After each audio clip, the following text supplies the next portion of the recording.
Continuamos con el capítulo 8. En esta parte estamos hablando del misterio de la feminidad. La educación en el pudor debe comenzar a temprana edad. Se debe adiestrar con gentileza a las chicas para que respeten su cuerpo. San Benito comprendía a profundidad los efectos que el lenguaje y la postura corporales tienen sobre nuestras almas. Esto incluye la forma de vestir, la forma de sentarse, no cruzar las piernas en una manera que pueda ser ofensiva, no usar pantalones cortos. Si bien resultan aceptables para el sexo masculino, pueden menoscabar el respeto a las mujeres por el misterio de su cuerpo. Vale la pena señalar que si bien hay misas especiales para apóstoles, papas, obispos, confesores, abades y mártires, para las mujeres solamente hay dos categorías: mujeres que fueron vírgenes o no vírgenes, y mujeres que fueron mártires y no mártires. La Santa Esposa de Cristo dedica una liturgia especial a las vírgenes. No se concede privilegio semejante a los sacerdotes que vivieron en el celibato. De esta manera, la Iglesia reconoce la especial dignidad que Dios concedió a las mujeres. Si bien el celibato y la virginidad simbolizan la total donación de uno mismo a Dios, la virginidad tiene una virtud adicional: la consagración de un órgano, a saber el vientre femenino, que, por medio de la infinita misericordia de Dios, durante 9 meses sirvió de refugio al Dios hombre. Quizás podríamos sumergir que en el hecho de que los órganos femeninos estén ocultos tras un velo, hay un presagio de los planes de Dios, quien quiso que el seno de una mujer ocultara al Rey de la Gloria, aquel a quien el universo entero no alcanza a contener. Si las chicas de hoy fueran conscientes del gran misterio que se les ha confiado, su pureza quedaría garantizada. El otro sexo no podría dejar de percibir la reverencia con que ellas tratarían a sus cuerpos. Los varones tienen talento para descifrar el lenguaje corporal de las mujeres, y es bastante improbable que se arriesgaran a la humillación, sabiendo que el rechazo es seguro. Al percibir la modestia de las mujeres, entenderían cómo comportarse, y en respuesta se acercarían al sexo femenino con reverencia, y no con brutal irreverencia de hoy en día, que desata la lujuria y la impureza. Entonces, en esta parte de este capítulo podemos ver qué tan importante es tener pudor en una mujer, incluso más que un hombre. Conservar esa virginidad, vivir en castidad.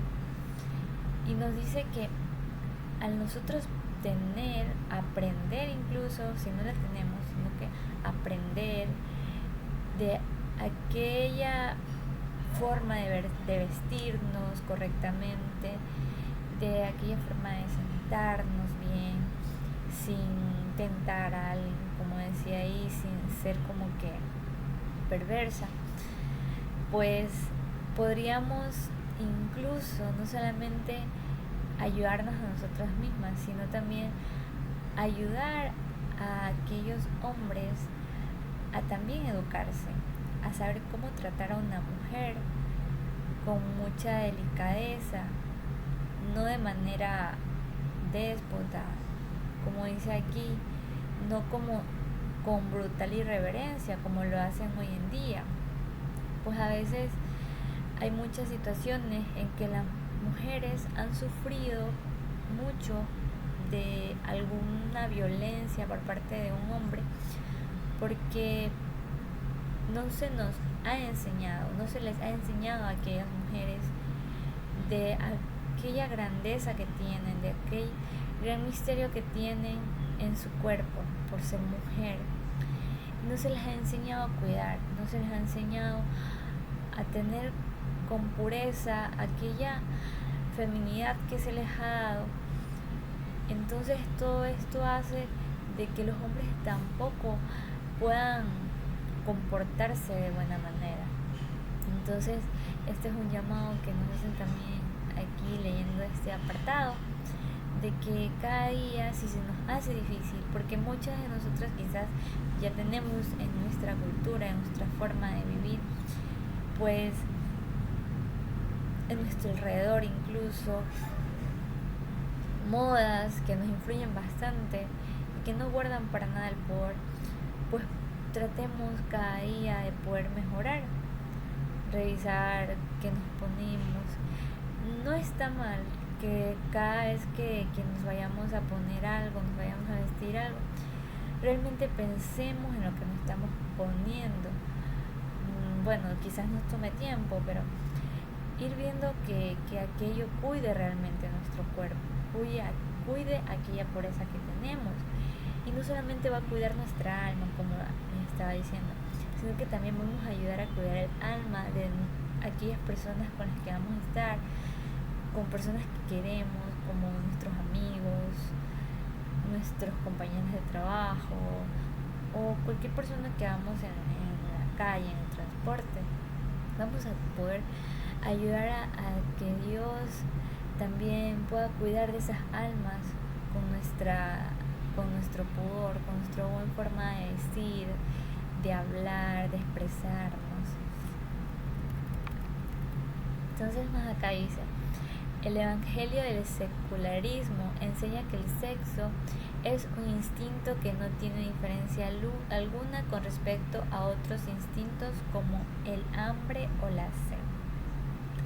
Bueno, esto es lo que dice el secularismo, ¿no? Aquello que no tiene nada que ver con lo que nos enseñó Jesús, lo que nos enseña Dios en la Sagrada Escritura. Entonces dice que ellos enseñan que el sexo es un instinto que no tiene diferencia alguna con respecto a otros instintos como el hambre o la sed.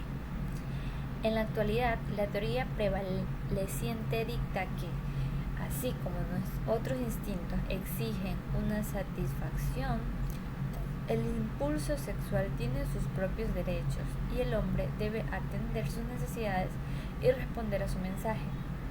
A los jóvenes se les dice que el sexo es saludable y que si se le reprime es posible que surjan toda clase de perturbaciones y complejos psicológicos y otras cosas por el estilo. Este evangelio del secularismo explica el porqué, tras el Concilio Vaticano II, numerosos sacerdotes y monjas rompieron sus votos para casarse.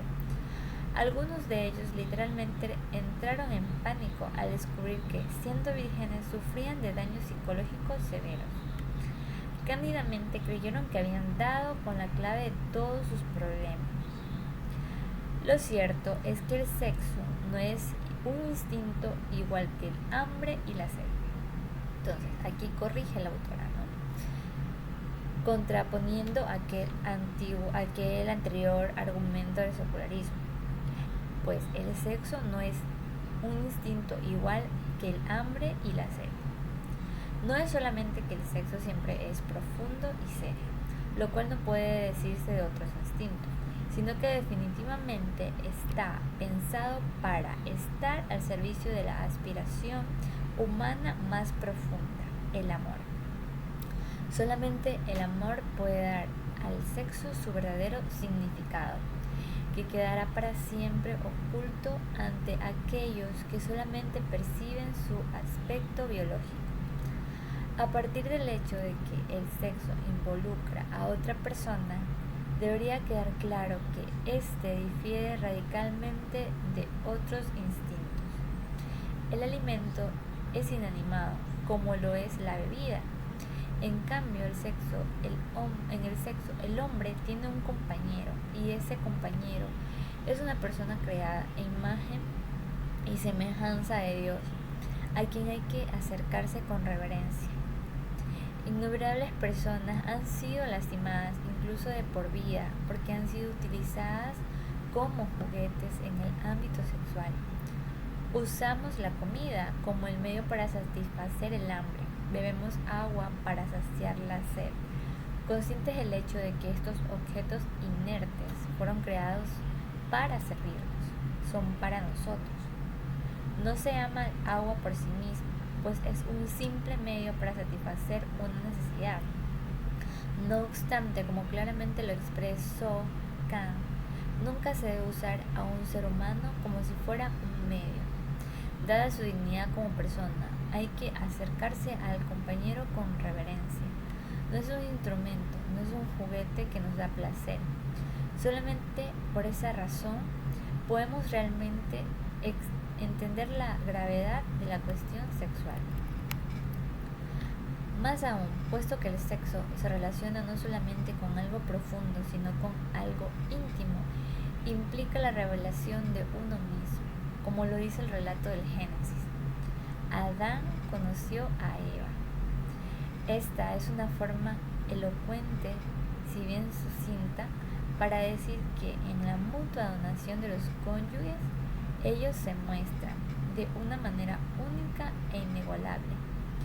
Esa revelación de uno mismo solamente puede tener lugar con la expresa autorización de Dios, ya que pertenecemos a Él. Al mismo tiempo, es una donación que, por su naturaleza, conlleva el compromiso total con una persona. Uno no puede entregarse a muchas personas al mismo tiempo. Uno no puede andar allí mostrándose sexualmente a más de una persona. Solo aquella persona a quien estamos ligados por el santo sacramento del matrimonio. Bueno, en esta parte hacemos como que una pequeña conclusión y reflexión.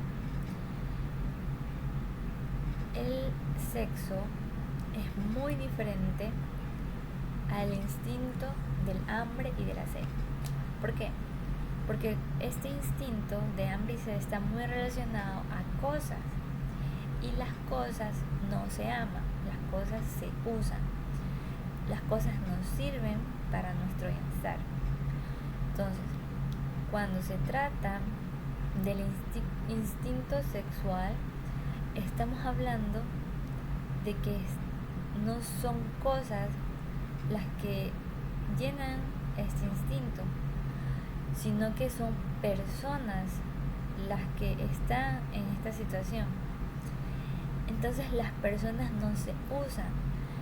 Las personas, por su dignidad, por ser hijos de Dios, por tener su alma, las personas estamos hechas para ser amadas. Entonces es muy diferente y no debemos de dejarnos convencer de que el instinto sexual es algo que se debe satisfacer tal como el hambre o como la sed, sin importar que el amor realmente debe de existir en aquello.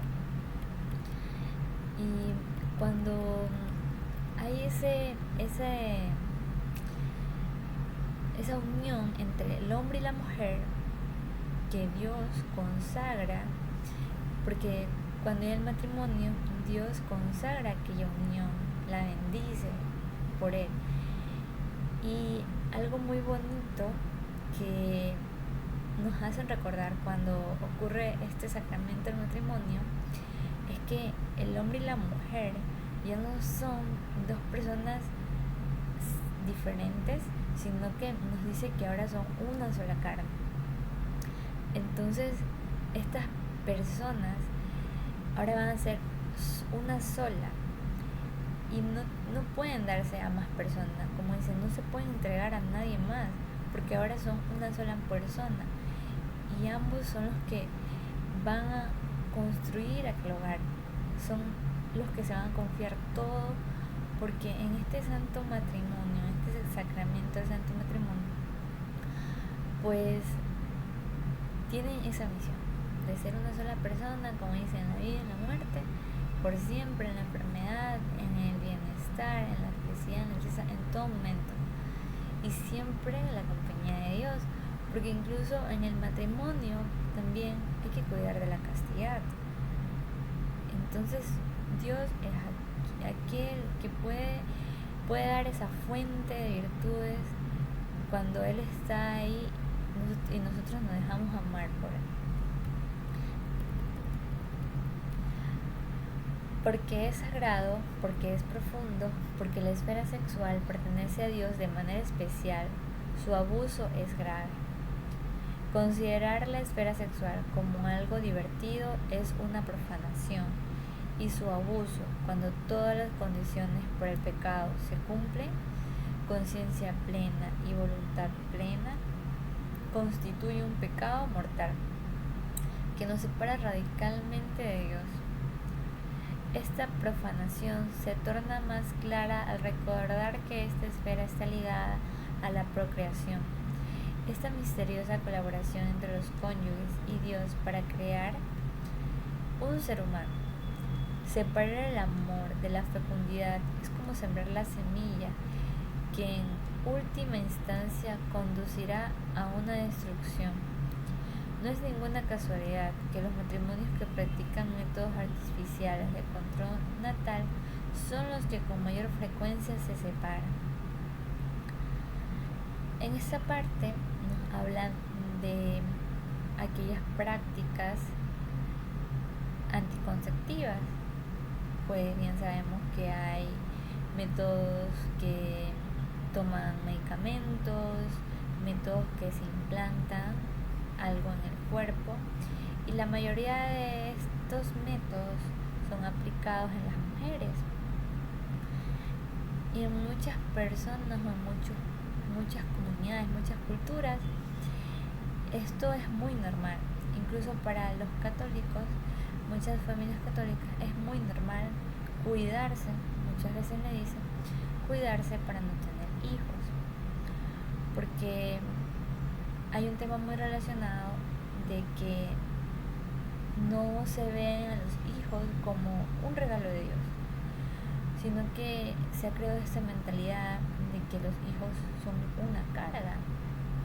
Entonces esto hace de que el amor como que deje de ser lo primordial en la vida de este matrimonio, y entonces es cuando no se está abierto a la vida que Dios puede dar a través de ellos, procreando. O sea, no somos creadores, nosotros somos procreadores. Y si Dios consagra un matrimonio, si Dios permite esa unión entre un hombre y una mujer, pues ahora hay que ser abiertos a la vida, poder dejar que Él obre en aquel hogar, en aquel matrimonio, para que si es su voluntad, vengan personas, vengan vidas, vengan almas a este planeta, a este mundo. Entonces por eso dice que esto separa mucho al amor de la fecundidad, y a veces es algo que se desconoce muchísimo, porque no se sabe la profundidad de todo esto. Bueno, la gente no puede vivir sin un mínimo de alimento y de bebida. Es cierto que algunos místicos han sobrevivido consumiendo nada más la Santa Eucaristía, pero fueron alimentados de manera milagrosa. Es mentira afirmar que los seres humanos se convierten en lisiados, afectivos y carecen de vida sexual. Innumerables santos de ambos sexos han llevado vidas célibes o hecho y cumplido votos de castidad, y sus personalidades han florecido hasta llegar a la plenitud, incluso viviendo largos y fructíferos años. Imaginémonos cuán ridículo sería si de pronto cayera muerto un joven que, al parecer, goza de plenitud, de espléndida salud. Según las leyes de ciertos estados, habría que practicar una autopsia sobre el cadáver. Cuán ridículo resultaría si, tras disectar cuidadosamente el cuerpo del muerto, el médico descubriera que el fallecimiento se debió a la virginidad. Todo el mundo sabe que esto no tiene sentido, o es verdad, no es lógico. Sin embargo, conocemos gente que muere en la juventud porque, abusando del sexo, contrajo enfermedades que la naturaleza inclementemente vinculó a tales aberraciones. Y bueno, esta es como que una de las consecuencias de no vivir la castidad, primero, antes del matrimonio, o no vivir la castidad y la fidelidad en el matrimonio, porque también se le suma aquellos métodos anticonceptivos. Todo esto hace que se destruyan los matrimonios, porque cuando no se vive la castidad antes del matrimonio, pues no se tienen en cuenta que la fecundidad, como es aquí, es dada por el amor. Entonces no se le da ningún valor a aquel regalo. Y es así que pues se le da poco interés de que el sexo realmente es, y Dios lo creó como una bendición, para que las personas, hombres y mujeres, tengan aquella misión de poder procrear. Y hay muchas enfermedades que se dan por transmisión sexual. Muchas veces se dan fuera del matrimonio, muchas veces se dan fuera del matrimonio con personas que, digamos, en un noviazgo, o si no, fuera del matrimonio cuando alguien es infiel a su esposa o a su esposo. Entonces todo esto hace de que hayan pésimas consecuencias, tanto las enfermedades como también las destrucciones de los hogares, como también los abortos, por ejemplo. Entonces todo esto causa muchos problemas y muchas heridas en las personas. Ya hemos dicho en diversas ocasiones que cada pecado viene aparejado por su propio castigo. Además de la posibilidad de contraer graves infecciones, las personas lascivas nunca podrían saborear la verdadera belleza de la unión sexual basada en el amor mutuo, viviendo esta veneración. Ciertamente habrán probado la violencia atosigante de la pasión y la intensidad de un placer que, como lo escribió hace siglos Platón, clava el alma al cuerpo. Sin embargo, la dulzura de la donación mutua realizada entre estremecimientos de veneración jamás será suya. Esaú cambió su herencia por un plato de lentejas. Ahora hay quienes anteponen la malicia y la voracidad por encima de las mieles del amor. Así como Freud entregó su vida a la esfera sexual sin llegar a comprender su profundo significado, así la gente cuyo Dios es el sexo nunca experimentará su verdadera belleza y significado. Como Alberico, del ciclo de los anillos de Wagner, ellos conocerán la lujuria, pero en castigo nunca probarán la dulzura del verdadero amor.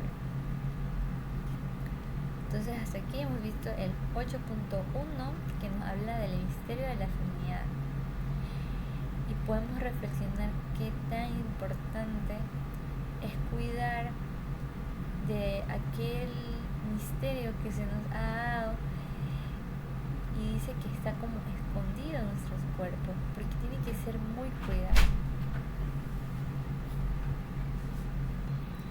Y solamente si es bien cuidado, pues realmente se podrá llegar a aquella plenitud, a aquella forma de vivir siempre unidos al amor, siempre en felicidad, en tranquilidad, en paz. Entonces mucho lo podemos relacionar con muchas cosas que pasan a nuestro alrededor, con todo este sufrimiento que muchas mujeres padecen, la violencia, incluso muchos escuchamos de secuestros, de violaciones, de los abortos. Todas estas consecuencias hieren el corazón de las mujeres, y esto no les deja amar verdaderamente, porque aquellas heridas que son consecuencias empeoran aún más aquello que quizás nunca conocieron, como es la feminidad. Nunca quizás pudieron entender porque no tuvieron alguna mamá, algún papá, alguien que les enseñe. Entonces, pues un llamado también para pedir mucho por aquellas mujeres que desconocen realmente de aquel regalo que Dios les ha dado, para que así puedan algún día, si han sufrido muchísimo, pues también poder encontrar que en Dios pueden alcanzar de aquella misericordia, pueden sanar e incluso pueden volver a amar. En el 8.2 vamos a hablar sobre la maternidad. Pues es algo único, ¿no? En las mujeres, pues en los hombres no se da. Si bien pocos varones reciben el llamado al sacerdocio, todas las mujeres, sin excepción, reciben el llamamiento de la maternidad. El cardenal Senti, un hombre de gran santidad, escribió un libro acerca de la maternidad que, gracias a la inspiración y al ejemplo brindados por su Santa Madre, contiene las más sublimes reflexiones que se hayan hecho sobre el tema. En efecto, la maternidad es la ternura de Dios. La maternidad es el supremo carisma femenino que corresponde al carisma del sacerdocio otorgado a ciertos varones. Dios ha querido que estos dos carismas no fueran compatibles entre sí. Dios ha querido que estos dos carismas no fueran compatibles entre sí.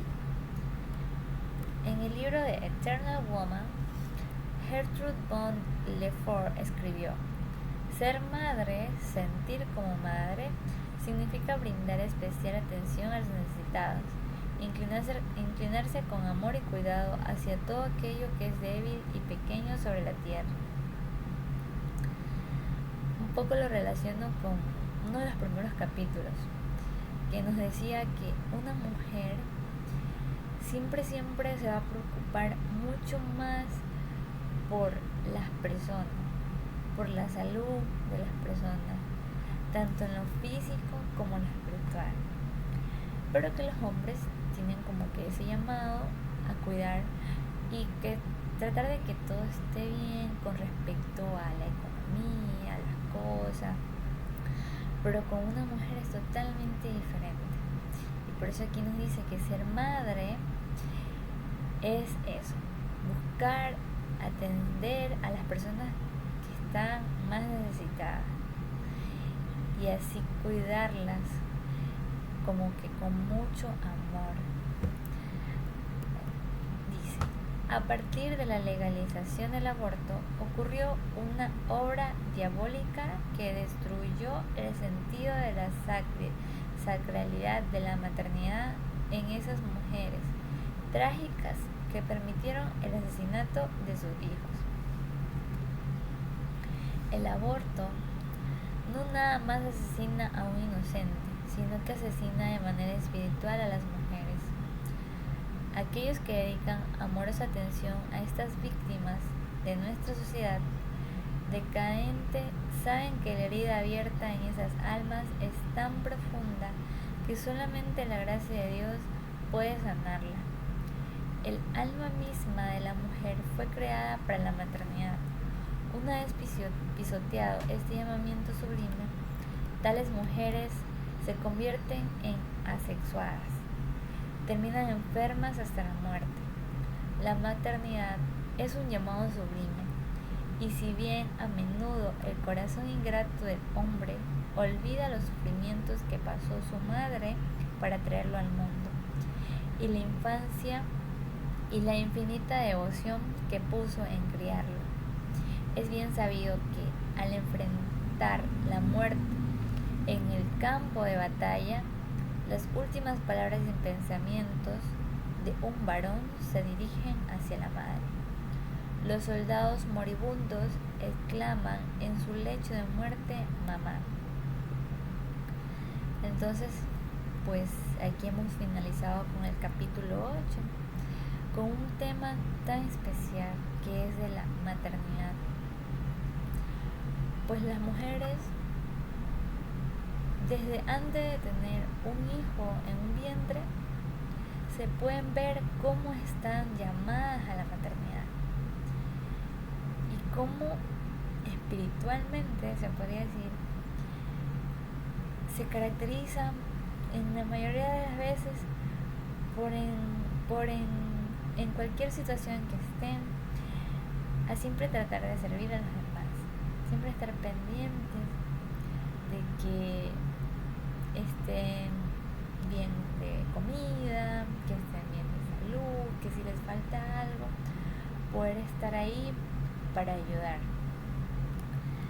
Si necesita alguien un consejo, pues usualmente como mujeres a veces estamos tratando la manera de poder ayudar a la otra persona.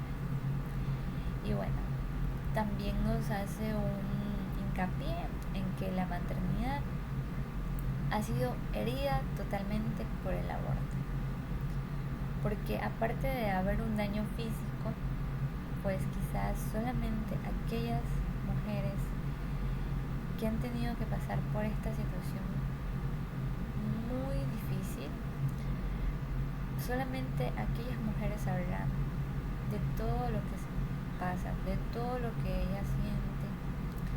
Pues tener un aborto no es nada fácil, es totalmente grave, porque no solamente hace este daño al pequeño bebé que no tiene culpa, ¿no? Que el bebé no tiene conciencia de que lo irían a matar, no. Y es una pequeña criatura, una pequeña criatura de Dios, que a quién se le ha conseguido una alma. Entonces, primero hay este daño de que aquel bebé muere, y también hay un daño, una herida sobre aquella vocación de la mujer, que esa es la misión que a las mujeres se nos ha dado, ¿no? La maternidad. Y como está tan ligado al alma, cuerpo y alma, el alma, aunque nosotros no lo podamos ver, pues también se lastima profundamente. Quizás hay mujeres que tengan las consecuencias mucho más fuertes que otras, pero eso con el pasar del tiempo puede tener incluso consecuencias de que no puedan, si algún día desean tener verdaderamente una familia donde puedan amar realmente, donde puedan tener aquel bienestar, pues quizás en muchas situaciones no lo van a poder tener. Muchas veces he escuchado de casos de que hay mujeres de que se les hace muy difícil poder olvidar aquel hijito que perdieron. Entonces no podemos culparlas. Incluso muchas mujeres han sido víctimas incluso de la presión en estas situaciones, porque a veces al no tener alguna compañía, o a veces la tienen pero esa compañía no ha sido tan buena, que se ven obligadas a tener que apartarse de aquel hijo que tenía en sus entrañas. Entonces, algo muy hermoso que veíamos muy atrás, que cuando una mujer tiene a un bebé en su vientre, cuando está embarazada, Dios la toca, cuando la hace que este niño sea concebido, esta niña sea concebida. Entonces Dios actúa en aquella mujer, y durante aquellos 9 meses o el tiempo que esté en aquel vientre antes de que sufra un aborto, son 2 almas las que tiene en su cuerpo aquella mujer. Son 2 almas que ella tiene que cuidar y tiene que amar, pero muchos problemas, a veces aquellas mujeres, mucho desconocimiento, hacen que caigan en esta decisión de abortar y hacen muchísimo daño. Así que también se hace un llamado, ¿no?, en que cuando podamos ayudar, como dice aquí, solo aquellas personas que han podido ayudar a aquellas mujeres que han sufrido un aborto saben que han tenido que sufrir muchísimo. Y ya entonces, cuando tengamos la oportunidad de poder aconsejar a alguna amiga, si nosotros no nos sentimos con aquella valentía, tratemos de buscar a alguien que realmente les pueda ayudar. Y si ya han pasado por esta decisión del aborto y lo han realizado, también siempre tratemos de acompañar a aquellas mujeres que tengamos cercanas, porque no es fácil, y tratemos de que puedan encontrar en Dios, que Él realmente puede sanar. Su amor puede hacer posible todo. Así que bueno, chicas, hasta aquí hemos llegado con este capítulo, que ha sido muy bonito y nos hace mucho reflexionar. Así que en nuestra medida de las posibilidades, cuando estemos en alguna situación que podamos ayudar, hagámosla, pidámosle a Dios, pidámosle a la Virgencita María que nos dé mucha valentía, que nos enseñe a ser incluso como ella, que ella fue tan santa, tan llena de virtudes, y solo así podremos realmente ayudar, podemos realmente hacer que aquellas mujeres que desconocen totalmente este privilegio de todo esto, de lo que es el misterio de ser una mujer, puedan entenderlo y también puedan amarlo, e incluso si tienen heridas puedan sanarlas. Y bueno, hasta aquí, muchas gracias por ver este capítulo y nos vemos mañana con el siguiente capítulo, que es el capítulo número